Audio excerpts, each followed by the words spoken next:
Thank you for watching this video. Subscribe to my channel. Look, I'm going to give a parable now.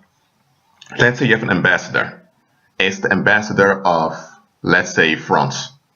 And he is sent to Angola.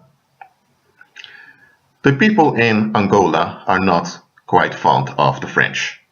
So what happens when the ambassador arrives? The officials receive him well, but in general people treat the ambassador badly. And the French embassy is even assaulted several times. So what happens? The French president decides, you know what? Okay, the Angolese people don't want us over there. He calls back his ambassador. And at the same time, in Parliament, the French government puts a new law that nothing from France ought to be exported to Angola. And nothing from Angola ought to be imported into France either.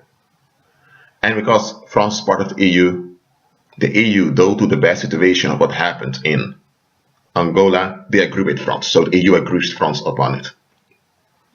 What's going to happen next? Well, France is one of the economic powers when it comes to the economics of Africa, especially West Africa. But in Africa in general and also in the world, France, through the EU, is economically relevant because France is part of the EU economy. So what happens now is that Angola's economy collapses. Because now that the French and also many of the other EU businesses aren't active in Angola anymore, they have almost no exports nor imports, and the country collapses. What has happened here? They mistreated someone that represented France. And they thought they can will that because it's their country, they can do whatever they want. Well, no, it had consequences. And since then, the Angolese people knew, you know what, you treat ambassadors rightly, even if you don't agree with them.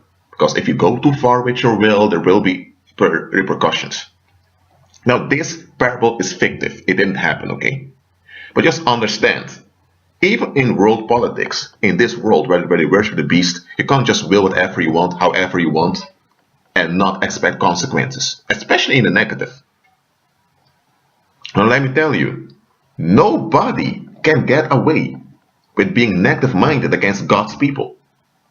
If you are anointed by Christ and people decide to don't like you or to look dirty at you, talk behind your back, or to even just feel bad towards you or avoid you, whatever, every will and attitude and movement against you, there are repercussions against them, against the people that do those things. The first thing is when they do this, they line up with demons, so demons get close to them.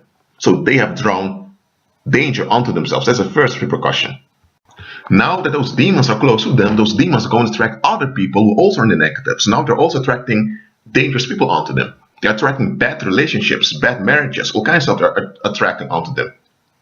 But because those people are so into the negative, so much into their own will, they don't want to admit that they've been wrong. So they will deny, and this denial will build up resentment, and this will escalate in physical violence. And sometimes this physical violence, not sometimes, often leads to death also.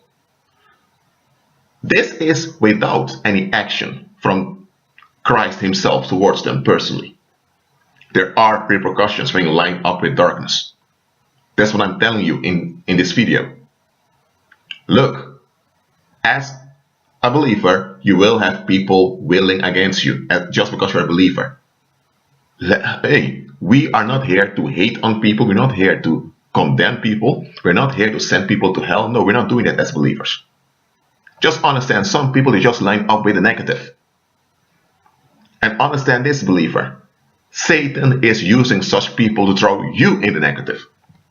That's why in the New Testament it's written, don't avenge yourself. It doesn't say just take everything, or don't take any practical actions when needed. Spiritually, you should. But don't avenge yourself.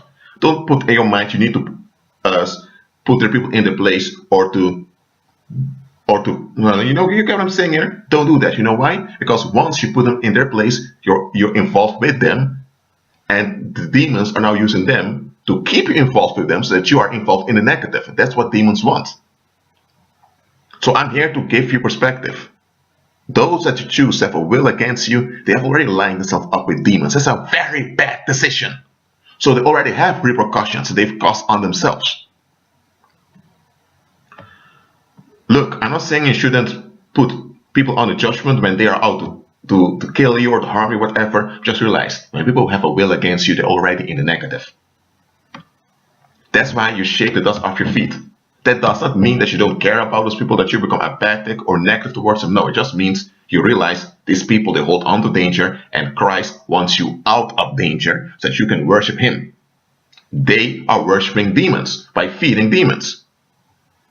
You need to understand what's going on spiritually. Too often people go into their emotions, how they feel about how people treated them. Look at the bigger picture. They're holding on to unrest. They are feeding unrest, so they are feeding demons. And those demons are using what they're providing to throw you in the negative. And those fools keep cooperating with it. You have Christ, so you continue. You can pray for those people that they will be delivered because you walk in love towards everyone. Just understand, you can't walk in love with them because they hold on to darkness. Well, that's it for now. Agree with Christ and be at peace.